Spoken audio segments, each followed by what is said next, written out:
ദൈവ തിരുനാമത്തിന് മഹത്വം ഉണ്ടാകട്ടെ. ഏവർക്കും മനന ശിഖരത്തിലേക്ക് സ്വാഗതം. ഒരു നോമ്പ് കാലത്തിലൂടെ നമ്മൾ കടന്നു പോവുകയാണ്. പാതി നോമ്പ് നാം പിന്നിടുന്നു. നോമ്പ് കാലം കൂടുതൽ പ്രാർത്ഥനയ്ക്കും ദൈവവചന പഠനത്തിനും ഉതകുന്നതായി തീരുവാൻ ഈ നാളുകളിൽ ഇടയാകണം. നോമ്പ് നോട്ടം ക്രമീകരിക്കുന്ന നാളുകളാണ്. നഷ്ടപ്പെട്ട ചില കാഴ്ചകളെ തിരികെ പിടിക്കുന്ന നാളുകൾ, ഔട്ട് ഓഫ് ഫോക്കസ് ആയത് ഫോക്കസായി തീരുന്ന നാളുകൾ. നോമ്പിൻ്റെ നാളുകൾ ഇപ്രകാരം കാഴ്ച ക്രമീകരിക്കുന്ന, ക്രൂശിലേക്ക് നോക്കുന്ന, ക്രൂശിതനിലേക്ക് നോക്കുന്ന, ജീവിത തിരക്കുകളുടെ മധ്യേ നഷ്ടപ്പെട്ട ചില കാഴ്ചകളെ തിരികെ പിടിക്കുന്ന നാളുകളായിട്ട് തീരുവാനായിട്ടിടയാകണം. കണ്ണട ഉപയോഗിക്കുന്ന സമയം നമ്മൾ കാഴ്ച മങ്ങുമ്പോൾ കണ്ണട എടുത്ത് അന്ന് തുടച്ചിട്ട് വീണ്ടും വെക്കുന്നത് പോലെ ഈ നാളുകൾ, നോമ്പിൻ്റെ നാളുകൾ കൂടുതൽ ദൈവത്തിലേക്ക് നോക്കുന്ന നാളുകളായി തീരുവാൻ, അപ്രകാരം നോട്ടം ക്രമീകരിക്കുന്ന നാളുകളായി തീരുവാനായിട്ട് ഇടയാകണം. ദൈവവചനം ഇപ്രകാരം പഠിപ്പിക്കുന്നു: അവങ്കലേക്ക് നോക്കിയവർ പ്രകാശിതരായി അവരുടെ മുഖം ലജ്ജിച്ചു പോയതുമില്ല. അതുകൊണ്ട് അവങ്കലേക്ക് നോക്കി നോട്ടം ക്രമീകരിക്കുവാൻ, നഷ്ടപ്പെട്ട ചില കാഴ്ചകളെ തിരികെ പിടിക്കുവാൻ നമുക്ക് ഈ നോമ്പിൻ്റെ നാളുകളിൽ ഇടയാകട്ടെ. പ്രത്യേകമായി നമ്മൾ മത്തായി എഴുതിയ സുവിശേഷം 21 അധ്യായം 33 മുതലുള്ള വാക്യങ്ങൾ കർത്താവ് മുന്തിരിത്തോട്ടത്തിൻ്റെ ഒരു ഉപമ പരാമർശിക്കുകയാണ്.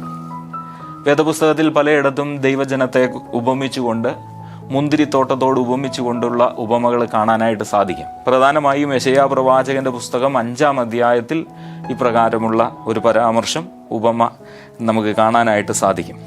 ഇവിടെ നമ്മൾ മത്തായി എഴുതിയ സുവിശേഷം 21 അധ്യായം 33 മുതലുള്ള വാക്യങ്ങളിൽ ഒരു യജമാനൻ മുന്തിരിത്തോട്ടം ഒരുക്കി അത് കുടിയാന്മാരെ ഏൽപ്പിച്ചു പോകുന്നതിനെ കുറിച്ചാണ് പരാമർശിക്കുന്നത്.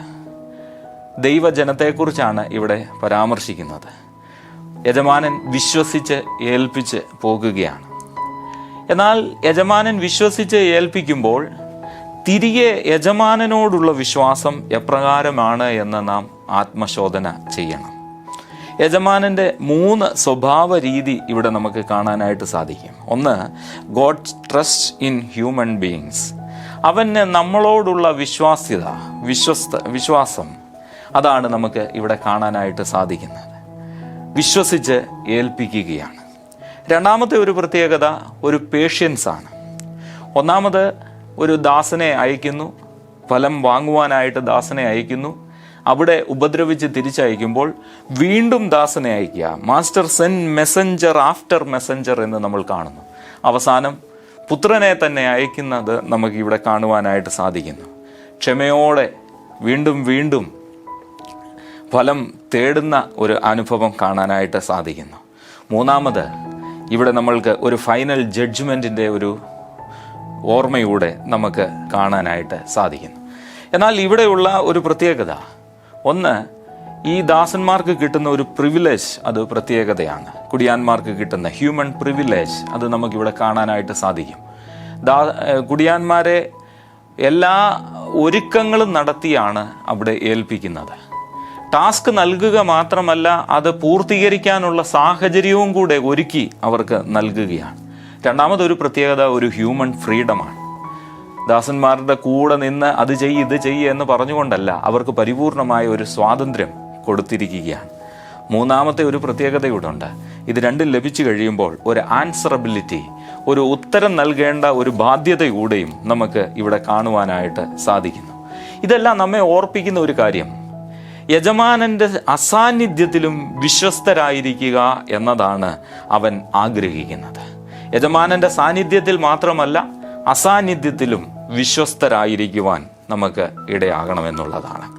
അമേരിക്കൻ ബിസിനസ് വുമണായിട്ടുള്ള മേരി കെ ആഷിൻ്റെ ഒരു വാക്ക് വായിക്കാനായിട്ടിടയായി. സത്യസന്ധതയാണ് എല്ലാ വിജയത്തിൻ്റെയും മൂലക്കല്ല്.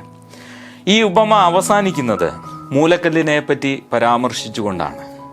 യെശയ്യാ പ്രവാചകന്റെ പുസ്തകത്തിലും സങ്കീർത്തനം 118 അധ്യായത്തിലും നമുക്ക് ഈ മൂലക്കല്ലിൻ്റെ പരാമർശം നമുക്ക് കാണുവാനായിട്ട് സാധിക്കും. ക്രിസ്തുവാണ് ആ മൂലക്കല്ല്. ക്രിസ്തുവാകണം എല്ലാത്തിൻ്റെയും അടിസ്ഥാനം. ക്രിസ്തുവിന്മേൽ പണിയപ്പെടുവാനായിട്ട് നമുക്ക് നമ്മുടെ ജീവിതയാത്രയിൽ അനുദിനം ക്രിസ്തുവിന്മേൽ പണിയപ്പെടുവാനായിട്ട് ഇടയാകണം. ക്രിസ്തു കേന്ദ്രീകൃതമായിട്ട് തീരുവാനായിട്ട് ഇടയാകണം. അളവില്ല ദാനങ്ങൾ നൽകുന്നവനെ, വിശ്വസ്തരായി ഞങ്ങൾ സുവിശേഷ ഘോഷണത്തിൽ ശക്തിയോടെന്നും നിലനിൽക്കുവാൻ ഞങ്ങളെ സഹായിക്കണമേ. ആമേൻ.